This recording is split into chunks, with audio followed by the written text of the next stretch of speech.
Yang terhormat Bapak-bapak, Ibu-ibu, salam Pancasila.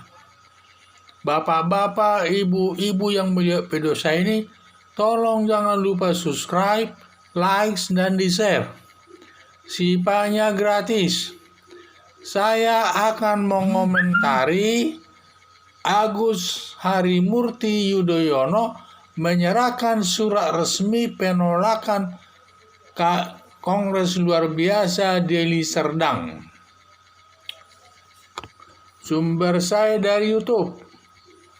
Kader Partai Demokrat yang dipecat 7 orang menyelenggarakan Kongres Luar Biasa di Deli Serdang. Dalam Kongres Luar Biasa di Deli Serdang telah berhasil mengangkat Muldoko sebagai Ketua Umum Partai Demokrat dengan calon Muldoko dan Marzuki Ali. Dengan suara terbanyak dimenangkan Muldoko secara demokratis. Terpilihnya Muldoko selaku Ketua Umum Partai Demokrat dan AHY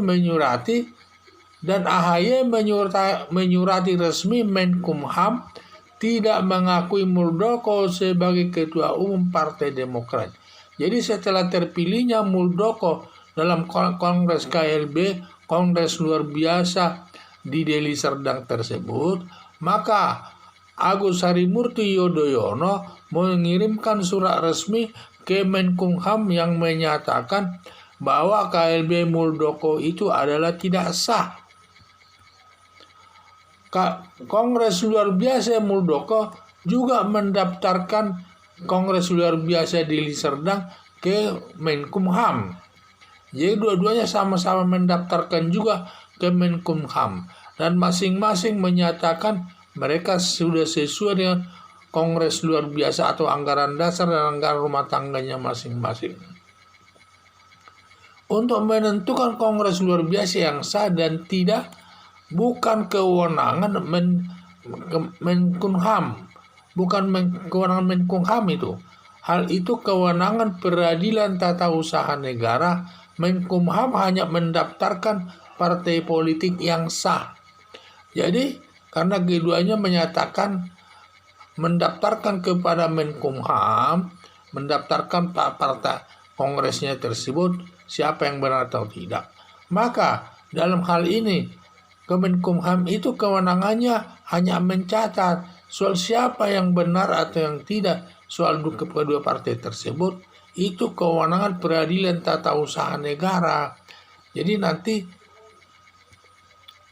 untuk menghindari tuduhan kesalahan Menkumham atau pemerintah oleh masyarakat umum, lebih tepatnya agar Kongres Luar Biasa Agus Harimurti Yudhoyono dan Kongres Luar Biasa Muldoko di Deli Serdang diserahkan ke pengadilan untuk menentukan, diserahkan ke Pengadilan Tata Usaha Negara untuk menentukan yang benar dan yang salah.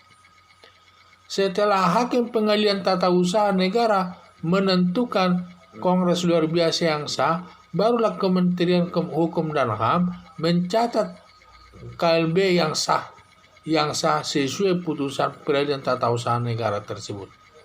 Dalam berjalannya demokrasi sesuai dengan aturan hukum. Jadi demi berjalannya demokrasi sesuai aturan hukum sebaiknya diselesaikan lewat Peradilan Tata Usaha Negara. Karena kalau kita selalu mendengar pendapat kedua belah pihak, selalu kedua belah pihak itu akan menyatakan bahwa kongresnya pengangkatan mereka lah yang sah sesuai dengan anggaran dasar dan anggaran rumah tangga yang dibuat dalam Kongres 2015 sampai 2021 tersebut.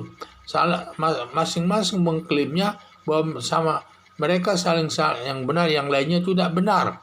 Dan karena keduanya mendaftarkan ke Kementerian Hukum dan HAM, karena Kementerian Hukum dan HAM ini kan tugasnya hanya mencatat itu siapa yang sah.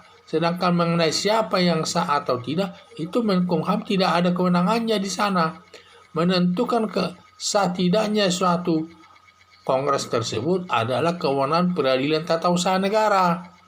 Maka diharapkan masing-masing menyampaikan masalah sengketa tersebut ke peradilan tata usaha negara, agar nanti peradilan tata usaha memeriksa masalah tersebut. Karena kalau peradilan tata usaha nanti sudah memeriksa, hakimnya netral, tidak berpihak kepada siapapun, dan mereka akan bicara nanti dari sudut hukumnya semua. Kalau tidak ada yang boleh mengingkarinya, karena mereka sudah dipercaya oleh negara untuk menghakimi semua perbuatan-perbuatan yang berkaitan dengan keputusan itu. Karena peradilan tata usaha negara ini memutuskan masalah terkait soal keputusan-keputusan yang tidak diterima pihak tertentu, sehingga perlu diselesaikan lewat peradilan tata usaha negara untuk mewujudkan demokrasi di Indonesia ini. Sehingga tidak boleh kita bertindak diktator di negara ini. Kita harus bertindak secara demokratis. Maka harapan saya supaya kelompok dari Pak Agus Harimurti Yudhoyono dan juga Muldoko ini supaya menyelesaikan masalahnya tersebut di peradilan tata usaha negara. Siapa nanti yang sah menurut putusan peradilan tata usaha negara, itulah nanti yang didaftarkan ke Menkumham secara sah. Jadi harapan saya supaya diselesaikan masalah ini di depan peradilan tata usaha negara. Sekian dan terima kasih.